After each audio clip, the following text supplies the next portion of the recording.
Welcome to your October 7th edition of Off the Mat. You just got done watching John Arcuyo's promo of UFC 136. I'm Bernard Oliver. That's John Arcuyo. That's Jeremy Hurts to the far left over there. Man, we have a great card to break down. But before we get to that card, we're going to go back a little bit. And we're gonna review, UFC Live 6. Now this card was a very, very great card. It came out, a lot of the fights came out exactly like we said they were gonna do. We're gonna do a speed run here really quick because we got a lot to talk about for UFC 136. So first, Mac Danzig versus Mr. Matt Wyman. Man, it wasn't as explosive as we thought it was gonna be, but it was a grind out, dirty boxing, ground and pound. Great. It was one of those fights that you kind of might have been bored if you're not really one of the hardcore MMA fans, but I know I was interested the whole time. Well, again, we've discussed this several times. It's about, are you fighting? Are you looking to win in one manner or another? And as long as you're doing that, maybe it's not it's not a Mortal Kombat game or anything, no one gets their head punched into the ceiling. But as long as you're fighting, and I feel like these two guys did come to fight, and I thought, they did what they could do. And at the end of the day, it's MMA. Not every game's going 75-68, you know what I'm saying? Yeah, Jeremy gets to talk on that one. John, we're going to go through this speed run. We're going to let you talk on the next one. The next fight, Johnson versus Charlie Brenneman. Anthony Johnson versus Charlie Brenneman. Now, I have to say that after the show, I had to change my pick. If we went on the write-ups, I even mentioned that in there. I picked Brenneman on the show, but I had to go with Anthony Johnson just because of his size, coming off the injury. It wasn't to prove something. He came out and ended that fight very fast with a head kick to Charlie Brenneman. Charlie Brenneman never stood a chance in that fight. Well, and like we talked about last week, a lot of people looking at that fight, looking at Anthony Johnson making a comeback, ring rust usually a factor for some people. In this case, absolutely not the factor. That leg kick was furious, and to see Brenneman drop like that, I think Anthony Johnson is really proving his point that he deserves to be in the UFC. He deserves all the hype, and I think that he might be back and ready to go again.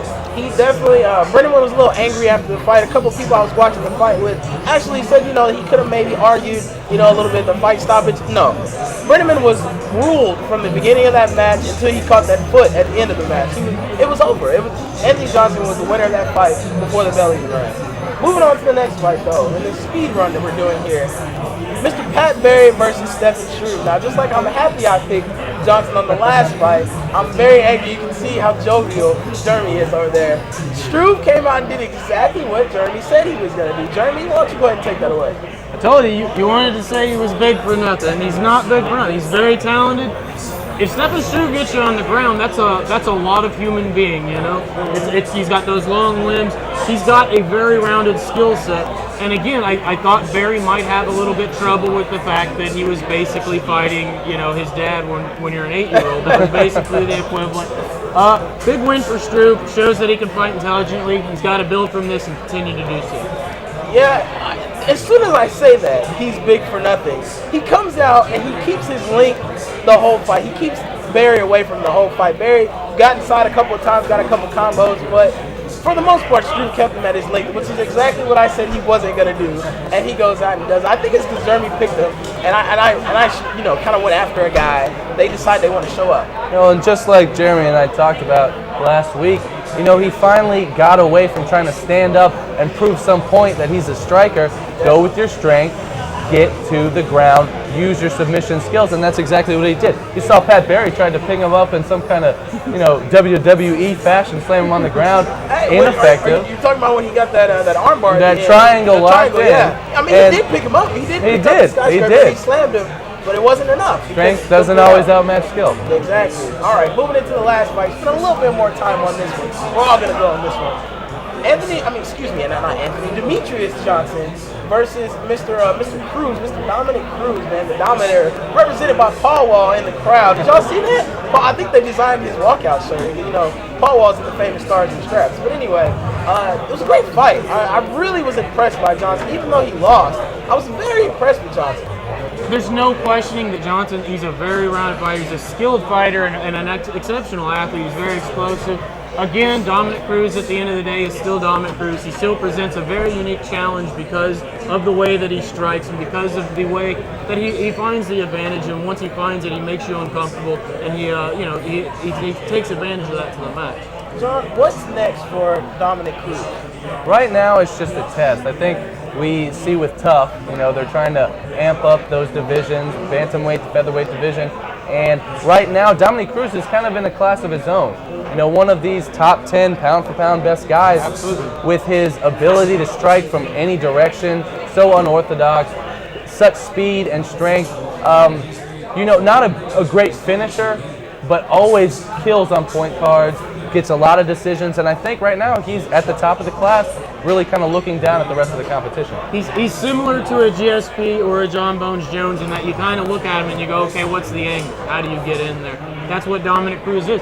I absolutely think, again, I think he's top 5 in the world pound for pound, and I think he's proven that repeatedly at this point. Well, I'm going to jump in. Not to mention that Demetrius Johnson wasn't, prepared for this fight, maybe a little bit outmatched, obviously, but put forth a good effort. Maybe the scorecards didn't show that, being unanimous throughout the entire fight. But I think, right now, Cruz is just on that higher level, and I think that's one of the reasons that Tough is kind of, featuring this smaller class of athletes, hopefully to bring, a little bit of competition back into that weight class. And I kind of disagree with that just a little bit because I feel like Johnson was just shy of winning that fight. He was very fast.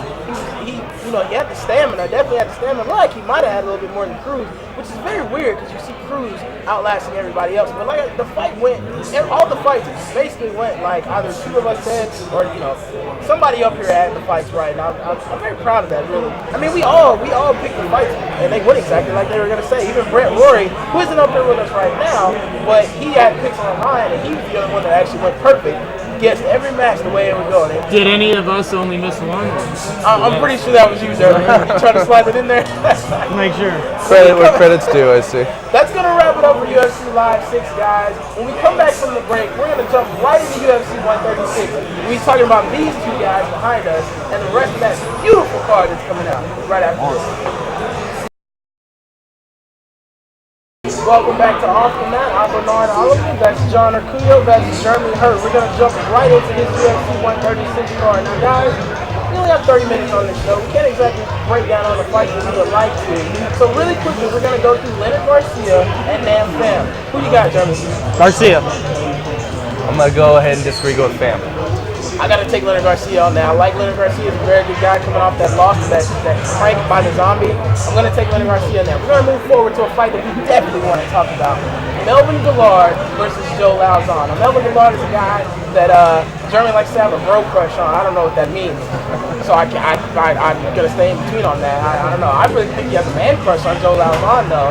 Great fight. You have a KO artist who can wrestle, who never gets to show that wrestling because he always knocks the other guy out. He's always way too fast, way too strong. Joe Lauzon, on the other hand, is a guy that can counter him perfectly. He's a submission artist that can do anything he wants to do on the ground. Jeremy, let you take this on the first go. This is one of those fights we talk about. I admit I like Lauzon quite a bit. I like jiu-jitsu guys. I like people who are built a little bit like this guy here. Somewhat spidery, who can take that advantage on the ground, use their length to their advantage. You have some crazy unhealthy obsession with Melvin Guillard. You probably draw little pictures of him at night. I can't understand what you're saying right now. I'm sorry. But at the end of the day, matchups make fights. We say that every week, and I think in this one, if you're looking at it objectively and taking your crazy, weird little thing out of it, then you still have to say Melvin Guillard's a strong guy. He comes from a camp that makes their living off of holding jiu-jitsu guys down and abusing them. And I think athletically, I don't think Lauzon's on Guillard's level, and I think the matchup just doesn't work out to his favor. I think it's a very tough out for Joe Lauzon in this fight. I totally agree. You look at Melvin Guillard, yes, he is known for being a striker, KO artist, but people don't talk about how good he is on the ground, what wrestling skills he has, and his ability to get out, make sure that this fight stays on the feet, and things like that. The one thing we can be sure about is we are in for a great fight. You look at Lauzon, his last 5 fights, 3 of them wins. He got submission of the night. The other 2, fight of the night, and his 2 losses, okay? Melvin Guillard also, a couple fight of the nights himself, KOs of the night. So I think this is going to be a very exciting fight. They're both going to push the pressure. Obviously, Lauzon's going to try and get this one on the ground, but I just see Guillard being too quick, too strong to be pinned on the ground, and even good enough wrestler to reverse it and do his own punishment on top. And just real quick, I think that's something important. We've talked about Guillard a lot, because of your feelings. But one thing about Melvin Guillard, I never really was a big believer in Melvin Guillard. Really wasn't. The thing about him, he had like 100 fights before he came in the UFC. I'm exaggerating, a little bit, but he was very experienced when he came in the UFC, and I kind of thought that he was already, this was the top of Melvin Guillard. He's improved dramatically since he's been with Greg Jackson and company. If he continues to improve like that, honestly, as much as I like Lauzon's game, if Melvin Guillard's improved as much from the last time he's fought as he had the time before and the time before that, I don't know. Lauzon's in a lot of trouble if that's the case. And on that note, we're going to go right into our picks. You already know who I got. Melvin Guillard by KO. He's too fast. He comes out like a raging bull. And it's not a raging bull who doesn't know what he's doing. It's a raging bull with technique. I got Melvin Guillard by KO. Jeremy, who you got? I'm with my skinny brother, man. We're going to shock the world. Everything I just said, just forget about it. Joe Lauzon submission. Mark it down. John, who you got? In less dramatic fashion. A little bit less dramatic fashion. When Guillard goes down, it usually is to submission.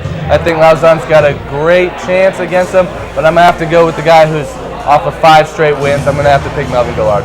All right, guys, we're going off that. We're going to go to our digital rundowns here. You guys I love the way that technology is going these days. But, take a minute to give a little shout out to Steve Jobs. Steve Jobs passed away this year, and if it wasn't for Steve Jobs and what he's done with Apple, a lot of this equipment that we're using on the show wouldn't be here. These phones, I have an Android phone, that kind of thing, iPhones, that kind of thing, would not have come along, this pad that John's using.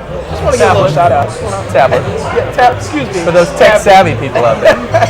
But anyway, going back to our digital rundown here, our next fight, oh man, Chael Sonnen versus Brian Stann. Now this fight, I don't think this fight's getting enough. I think you have 3 main events here, really. You really do. You got 2 championship belts on the line, and you have Chael Sonnen versus Brian Stann. I don't even know where to start with this fight. Brian Stann coming off with all the wins that he's had, the American hero, they like to call him, the KO power of him. You haven't even really got to see what he's got to do on the ground, but he has a great ground game. Chael Sonnen has a great ground game. He took Anderson Silva where nobody has taken him in the UFC. He took him 5 rounds, and he almost beat him. If Silva hadn't taken advantage of his arms and submitted him, Sonnen was winning that fight on the card. Hands down, he was winning that fight. Don't like the guy, don't like the way he fights sometimes, but he does his job the right way. Jeremy, where do you think this fight's going to go? This is one of those, again, Anderson Silva is, obviously the greatest fighter in the world, debatably the greatest fighter of all time. Chael Sonnen is absolutely number 2 in that weight class. I don't care if he lost to Anderson Silva, no matter what. He's the number 2 fighter. If I'm going intellectually and looking at this fight, it's Chael Sonnen all day long. That being said, Brian Stann's not a guy that you can just look at what's on paper and say this is who's going to win that fight. If he was, Brian Stann would already be gone. He'd already be off the radar, and he's not at all. This is the kind of fight, he's coming out, this is a guy that's always looking for that brass ring at the end of the day. This is his chance. This is a major step up the ladder if he wins this fight, and you cannot discount what that means to a guy like Brian Stann, a fight fantastic fight. A great card, fantastic fight. It's pretty safe to say that the winner of this fight is going to take Silva in his next fight. And I don't want to see Chael as good as he did. I don't want to see that fight again. How do you not want to see that fight? I just don't want to see that fight again. I was talking to a couple of the people who watch the show, a couple of followers of the show on Twitter, and we were talking. We were like, really don't want to see that fight again. Maybe it's because people kind of don't like Chael Sonnen. He kind of talks a lot of trash, and you root for Brian Stann. Brian Stann's the American hero. If Brian Stann wins this match, John, do you see him fighting Anderson Silva after? Absolutely. I think this is the ladder match that sets up the number 1 contender for Silva. I think Chael, obviously people want to see that matchup because he's pretty much the only one that has ever really done that to Anderson Silva in, the past decade. He is fantastic on the ground, and like we always talk about, matchups make fights, and that's exactly what Sonnen did. He matched up well against Anderson Silva. Now, in this fight against Stann, we're looking at a Marine. This is a guy who, like you said, we don't get to see his ground talents because he's always knocking people out. I think he's too strong on the ground for Chael to keep down. I think that he's going to be able to scramble enough to keep this on the feet. Now, of course, Chael's going to have his takedowns. He's going to do his damage on the ground. I don't think he's going to do enough. I think this one's going to go Stan's way because they're going to stand up and they're just going to bang. And I think that Stan has the advantage when it comes to that. I know Jeremy wants to say something. I see his eyes getting that look in there. I want you to say it when you get your pick in. We're going to go to our picks right now. Who you got, Jeremy, and what did you want to say? I got Chael Sonnen, and the reason being, you say you think Stan can scramble, and again, you can't discount the emotional side, the desire. And Chael Sonnen, say what you want about Chael Sonnen, this isn't a guy that takes fights lightly. He talks a lot of trash outside the cage, but he plays. He's there whenever the cage door closes. You say he's going to be able to scramble and avoid the takedowns and avoid being held down. Like who? Who's your precedent for that? Who's been able to do that against Chael Sonnen? Nobody. This guy is really, really elite with what he does. And with what he does is he drags you to the ground and he beats you up there. And I like Stan a lot, but man, it's awful hard. It's really, really hard for me to see him actually coming out victorious against Chael Sonnen. John, I know you're going to counter that. Who you got? I've got to counter that. I think that it's a great argument. Chael Sonnen has proved his ability on the ground. He's improved his, being one of the top middleweights in the UFC. I think that Stan's time has come. I think it is a good matchup for him. I think he's going to be able to keep this on the feet. I don't think it's going to end up in a knockout, but I do think points are going to go Stan's way, and he's going to come out victorious in this fight. Wow, I'm you're kind of doubling down. You're taking Stan in the points. I'm going to counter both of you guys because I'm going to pick Stan, and I'm going to pick Stan by KO. I don't see this fight going to decision. If it goes to decision, Chael's got that. If it goes that far, Chael's got that. I can't give that to Stan. KO power though is going to factor a lot into this fight. Sonnen does not like to be hit on his chin. And Stan's got a lot of power in those hands. Yeah, a lot of power. And if he connects, I don't think Chael's going to stand up for that. I know there's a lot of emotion coming in. There's a lot of legal battles and things that Sonnen has to go through. I'm sure he's been training for Stan. I just feel like it's Stan's time. To agree with John, I feel like it's Stan's time. But if it does go to the points, Stan's not going to win this fight in the points. He's got to KO. He's got to come out and he's got to knock him out. I don't see him winning either way. That's going to do it for this break, this segment of Off the Mat. You got me all flustered thinking about that fight. It's just such a great fight coming up. But we got two even better fights coming up after the break. We have 2 championship belts on the line. When we come back from the break, we'll break those down for you guys. You're watching Off the Mat. Welcome back to your final segment of Off the Mat. Guys, we got a couple of shout-outs that we're going to do. Not really shout-outs, a couple of mentions we're going to do here. First of all, Mr. Jeremy Hurd is grinding it out, getting the Off the Mat website up. You can go to www.offthemat.tv, and you'll see our website. It's under construction right now, but it is up. I've looked at it on my phone, and it looks great. I'm sure it looks great on a web browser on the computer. You guys go check that out. Got a couple of past episodes on there. We'll get some articles and some other things loaded up on there. If you want to go to Facebook, go to facebook.com/offthemat.tv. All 3 of us are on there. We talk to the fans. We like to get a lot of feedback about a lot of fights. We like to go direct people to uatvonline.net/offthemat.tv. And if you can't get to it that way, go to uatvonline.net and go to the sports section, go to Off the Mat, and go to Off the Mat News, and you'll see our predictions for the fight coming up. You can also reach us all on Twitter. I'm sure we'll have that on the screen down there for you. At Bernard_Oliver, at John Arcuyo, and at Jeremy Hurd 2 T's. See, I beat you to that time. But yeah, guys, there's a plethora of ways to reach us online. You go to Twitter, you go to Facebook. Now you can go to our website. Again, that's www.offthemat.tv. That's our website. Now, getting back into the card. Enough of that. We have Mr. Jose Aldo versus Kenny Florian. And we were talking about during the break that this fight's pretty much going to go only one way. Jose Aldo's probably going to massacre Kenny Florian. As much as Kenny Florian has done in the UFC, he's a hero in the UFC. He's fought so many weight classes, won the belt 3 times. He's done a lot. But his time is not here anymore. This is Jose Aldo's time to show the world. Even in that fight against Hominick, you had a sick Jose Aldo, and he still murdered Frank Hominick. I don't care what anybody says, Hominick, his team, whatever they say, Jose Aldo destroyed him in that fight. Now you have a healthy Jose Aldo coming off of this training that he's had, and he's versing Kenny Florian. I'll let you take the floor on that one. I mean, I have a tendency to use superlatives sometimes. Anderson Silva's the greatest fighter of all time. What's that? Here we go. We're on for another round. But you use these superlatives. But as long as I've known you, I've been very consistent in one thing. The best fighter on the face of planet Earth is Jose Aldo. Plain and simple. Kenny Florian, I don't want to take anything away from the man.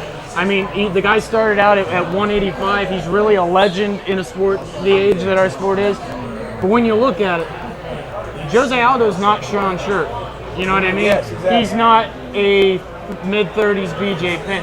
Yeah. Like, Jose Aldo's a very different creature. Kenny Florian's never been able to get over that hump. He's another Josh Koscheck, John Fitch, Dan Henderson. He's a guy that's right there, but he's not quite there. And it's not getting any easier for him this weekend. You look at the things that Kenny Florian has trouble with. He got outboxed by BJ Penn. If he gets outboxed by Jose Aldo, then, you know, he might retire with a funeral. You know, the ground game, he's got a very slick ground game. He can punish from top. Jose Aldo's not exactly a novice on the ground. You know, everywhere you look at this, oh, it's a horrible matchup for Kenny Florian. That's it. You know, Kenny Florian comes to fight. That's one thing I won't take away from. You can't take away from Kenny Florian. When those when the cage door closes, he's there to fight. He'll be there to fight in this one. How long? I don't know. It's definitely going to be a battle. And John and I were talking when John was making the promo that he made for UFC 136. Florian has a great highlight reel. I mean, the guy has had fights that he's finished, fights that he's made people quit, and fights that have gone to decision. He's had everything. He's got game everywhere in the cage. Is it enough to attack Jose Aldo? The speed, the power, the technicality of Jose Aldo. Oh, look, Kenny Florian, one of my favorite MMA fighters, been around forever, pretty much helped put Ultimate Fighter on the map. Definitely. He's got countless title fights, just great, entertaining fights, plenty of main cards, led a lot of matches. And I'll tell you one thing, Jeremy and I, we don't agree on a lot of things, but Jose Aldo is the real deal. There's close to nobody in history that could mess with this guy. He is a freak of nature, fast, quick hands. He's longer than most of his opponents. Yeah, he's got a good ground game. Get him on the ground. That's a hard thing to do in itself. Jose Aldo is going to, I would love to see Kenny put forth a great effort, and I know he's going to do as much as he can. I don't think anybody has the skills to match up with Jose Aldo right now. He's just that type of fighter. And off that, we're going to go into our picks. It's pretty unanimous up here. We're going to pick. Who you got, Jeremy? Best fighter in the world, and also very key in this fight, perhaps the best finisher, best killer instinct in the world, Jose Aldo all day, every day. John, who you got? I'm going with the quickest hands in MMA right now. Definitely Jose Aldo. I'm going with the quickest hands, feet, toes, noses, all that. Jose Aldo is on my pick. We're going to get into this last fight. Edgar Maynard 3. Hands down, Edgar Maynard 2, probably fight of the year. I've never seen a fight in the UFC better than that fight. That's a fight of UFC, basically. That's the best fight I've ever seen. For a guy to come back out of the first round like Edgar did January 1st was amazing to me. To win 2 rounds after that was amazing to me. Now you have part 3. Gray Maynard's coming for blood. He wants that belt. You know, he's getting up there in the years. Edgar wants to defend that. Says he's still the greatest lightweight. Thought he won the fight in January. He didn't. But thought he did. And this fight just has so much going, so much emotion from fans from both sides of the cage. So much going into it. Just which way do you see this going, y'all? I mean, if you'd asked me 3 or 4 years ago if Frankie Edgar would ever hold a belt, I'd have said probably not. He beat BJ the first time with the game plan. He beat him the second time with execution. He drew with Gray Maynard from heart, and it was all heart. Definitely. He's shown us all the things that you look for in a great fighter, and Frankie Edgar's not quite getting his due because he's not this rounded, you know, he's not a Jose Aldo or a John Bones Jones or a Anderson Silva. He's not that guy. That's not what his fights look like. But when when he's in there, he's a guy you can't put him away. He's a guy that's got all kinds of heart, that learns. He learns from his mistakes. He learns from the things that don't work so successfully. In this fight, Gray Maynard, though, I mean, he's a beast. They call him the bully for a reason. To me, it's a simple question. Is Maynard going to be able to do what he did last time? Close, get the shots in tight, be able to pull Edgar down? And is he going to be able to finish from there? Is he going to be able to break Frankie Edgar? The answer to that's no. But is he going to be able to push him enough in that direction to make the difference? And I know John and I were talking, we were coming into Buffalo Wild Wings tonight, that Gray Maynard can't finish fights. And that's, I mean, you can say that. I mean, it's basically kind of true. He had Edgar backed up in a corner, beating his face in, and he couldn't finish him off. Now, a Mack truck couldn't finish Frankie Edgar in that. You're right. That's exactly what I'm going to go to the next part. Can Gray Maynard finish this fight, put Frankie Edgar away, and take that belt? Well, look, Gray Maynard, 10 wins, 8 by decision. He has got quick hands. He's got dynamite. Ferocious power. But it's kind of like mid-grade dynamite. He definitely inflicts punishment. He can take advantage of fights. But this has been a problem throughout his career, is finishing fights. This is the problem with their last matchup. Had Edgar on the ropes, crushed him in that first round, and he could not keep the gas pedal to the floor and finish that fight. I think that's going to be the issue here. Just like Jeremy said, Edgar has got a motor that doesn't stop running. It runs on, it's not fossil fuel, that thing's running on solar.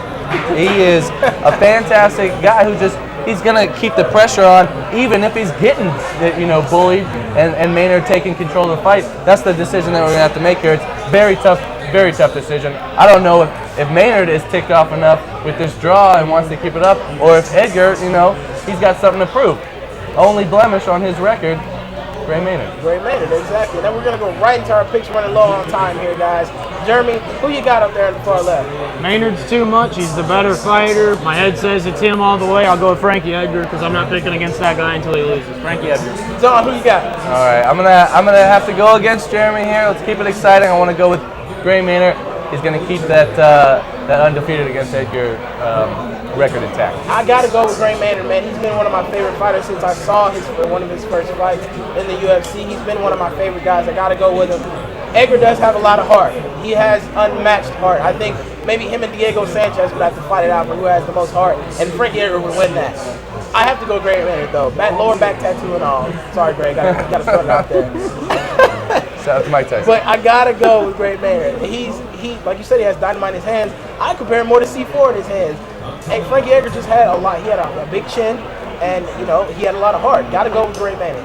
That's gonna do it for us this week on Off the Mat, guys. Make sure you guys come out to Buffalo Wild Wings. Even if you can't see the fights this weekend, come out to watch the Razorbacks, man. The Buffalo Wild Wings. They've done a great job here with us, sponsoring us for the show. Big shout out to Greg Chapman, general manager of Buffalo Wild Wings on Joyce Boulevard. You guys come out, watch the fights.